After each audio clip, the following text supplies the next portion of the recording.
Chicken রান্না করব। পেঁয়াজটা মোটামুটি ভাজা হয়েছে, এখন আদা রসুন দিয়ে দিলাম। মাংসটা কষালে আমার ইদানিং যে কী হয়েছে, আমার একদম রান্না করতে ইচ্ছা করে না, খুবই বিরক্ত লাগে, খুবই না পারতে করা আর কি।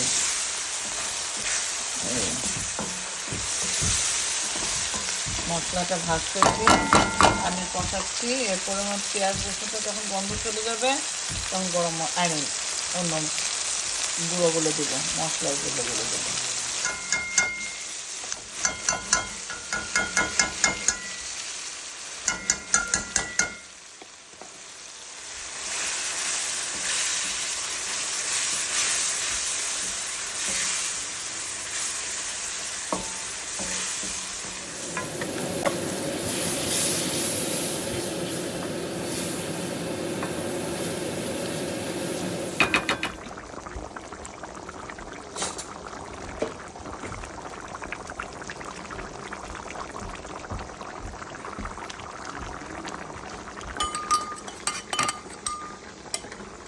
এটা আমার বানানো মশলা, এটা শেষের দিকে দেই, শেষ না মানে এখনো তো হচ্ছে, একদম বিগিনিংয়ে দেই না। বিগিনিংয়ে যেহেতু মশলাটা তো এমনিই দেই, খুব বেশি দেবো না, অল্প।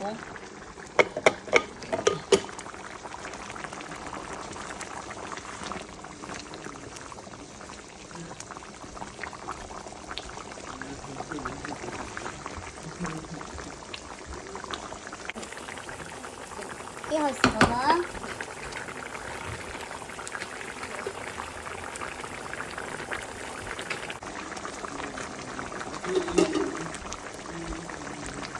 চিকেন ভুনা হয়ে গেছে, এখন আমি করব ইলিশ মাছ দিয়ে আলুর ঝোল।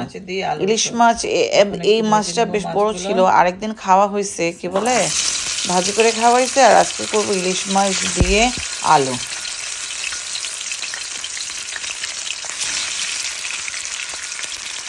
আমার চুলাটার এখন 12টা বেজে যাবে।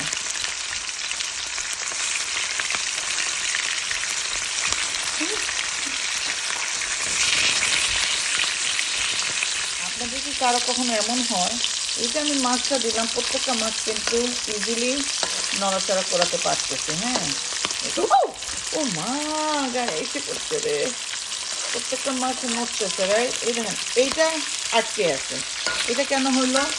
সব মাছ ঠিক আছে, এইটা কেন আটকে থাকবে? কারো যদি জানা থাকে আমাকে জানাবেন। একটা ফ্রাই প্যানের সমস্যা থাকলে তো সবগুলোতেই হওয়ার কথা, তাই না? এই যে সবগুলো কি সুন্দর নড়াচড়া দিচ্ছে, এই ফাজিল পিসটা আটকে আছে।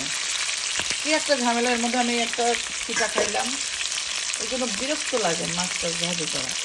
চিকেন কি বলে, চিকেন গরুর মাংস, বিফ গোট খাইতে খাইতে মানে ওই আলু দিয়ে চিকেন মুখে দিয়ে আসতেছে, এই অবস্থা আর কি আমাদের।